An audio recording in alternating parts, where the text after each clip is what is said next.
Ötən günlərdə mübahisəli Kəşmir bölgəsində yaşanmış və əsasən Hindistanlı olmaqla 26 turistin ölümünə səbəb olan terror hücumu iki Cənubi Asiya rəqibini yenə dağıdıcı münaqişəyə çox yaxınlaşdırıb. Hindistan bu incidentin Pakistan tərəfindən dəstəklənən sərhədyanı terror aktı olduğunu iddia edir və cinayətkarları tutub cəzalandıracağına söz verib. Cavab olaraq Hindistan Cammu və Kəşmirin Hindistanın nəzarətində olan bölgəsindən keçən Indus və ya Hind çayının qarşısını kəsmək üçün Hind su müqaviləsindən çıxdığını elan edib.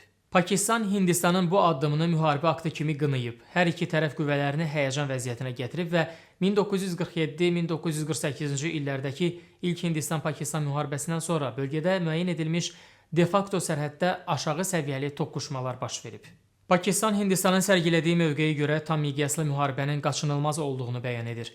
Hindistan isə hələ ki qərarında qətidir və Pakistanı bu ölkə üçün həyati əhəmiyyət kəsb edən Hind çayının sularından məhrum etmək niyyətindədir.